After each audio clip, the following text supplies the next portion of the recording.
So today we're going to be installing the Dinan carbon fiber turbo inlets.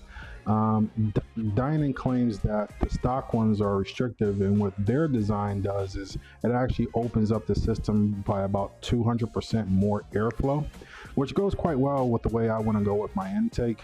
I also have the Auto Technic air ramps that go behind the grill that'll get more air into the system. That also pairs up to my carbon drop-in air filters.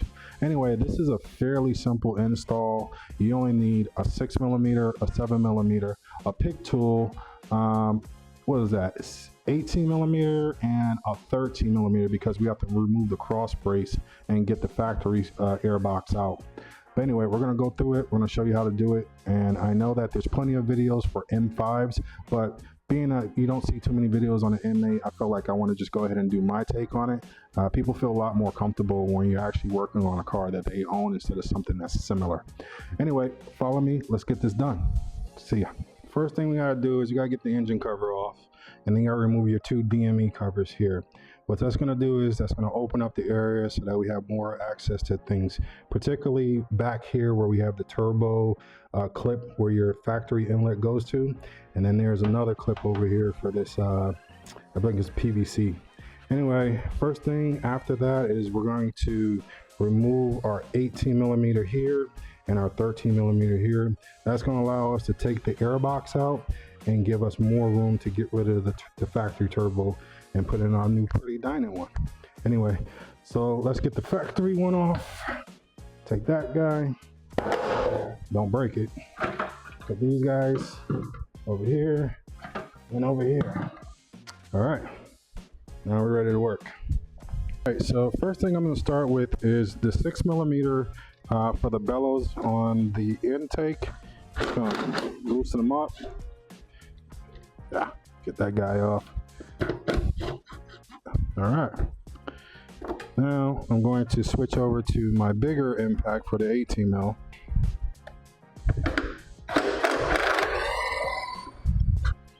All right, and let's go ahead and get rid of the 13mm.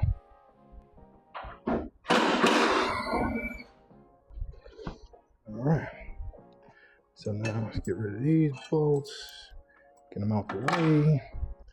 All right. So now we should be able to just pull this whole thing out. Remember, there is a hose right here that's clipped onto your airbox. You want to make sure that's out because if you yank that too much, you know, you might spill coolant all over the place. All right, so that's free. Now let's get this off. So now we got the airbox removed, and this actually gives us a clear sight to these turbo inlets right here that we're going to remove. As you can see, I like to use a pick tool. We have a connection here that we're going to pull up on, and then we have another one down here for our turbo guy that I'm going to try to get you a better shot. But before we actually do that, we're going to squeeze this clamp. Yeah, sometimes you just need to go ahead and stick a flathead in there and then wiggle it up and it'll come right out. All right, so now we got that guy out. We are going now to work on his friend, which is that clip that I actually popped off earlier, this guy. So it gives us, move him out there. Already gave me enough trouble. All right, so let's get that guy moved. All right, so I wanted to bring you in closer for this portion over here. We actually got to remove that last clip from the turbo inlet itself to the turbo. You're going to pull it all the way out. I'm going to show you how to do it with that pick tool. All right, so what we want to make sure is that we actually pull the clip all the way off of it. I mean, we'll come get this thing later. What this is now going to do is let us wiggle this guy out of here. And voila, should come right out.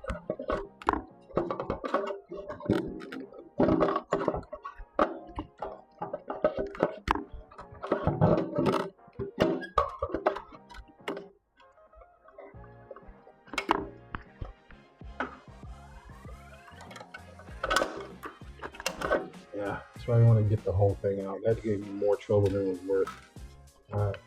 Thing comes right out now. All right, since we have now the carbon turbo inlet out with the factory, what you're going to do is that orange gasket in there, it needs to be transferred over to the new one.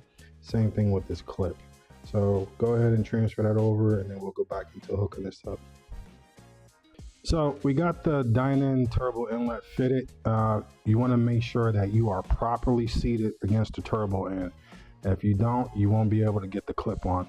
So we're gonna go ahead and just install this clip on, and you'll be all set to go to put that guy back, this guy back, and then we'll start working our way back over the other end to the air box. So let me get this clip on and go ahead and continue on with the rest. So we got the clips on, PVC valves.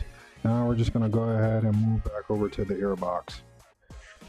All right, so I would highly advise for you guys to actually put the clamps on first.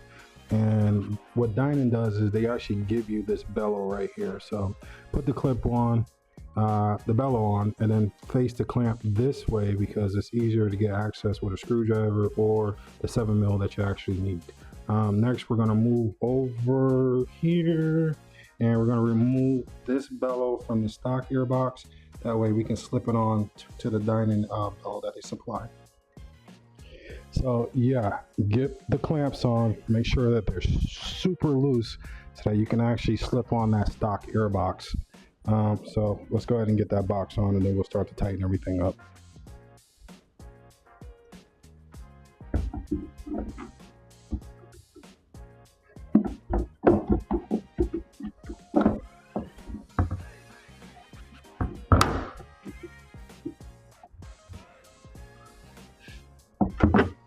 I'm not gonna be one of those installers that actually tell you, oh yeah, that was a piece of cake. Man, that was a pain in the ass. Let me give you a pro tip. When you sit up here and you put this thing on, use soapy water or some type of silicone or whatever, because it was hard getting those two together. Anyway, we're at the point now, we're just gonna go ahead and tighten these down. Not too much, because you do not want to break your new carbon fiber. Plastic one? Oh well. Anyway, we're gonna go ahead and put the bolt back here and the bolt back there, and make sure that that hose is actually in place. You're gonna repeat the same thing on the other side. I don't want to make this video too long, so I'm not gonna show that, but I will show the final product with the covers back on. It looks amazing already, but it's gonna look even better when both sides are done. So we got both of them installed, nice and tight. Looks pretty damn good, to be honest with you. That carbon fiber does pop in that engine bay. Anyway, I'm gonna turn around and got another goodie coming where we're actually gonna install the ram scoops that's gonna go in there. It's gonna feed that just a little bit more, and that'll complete my intake install or modifications.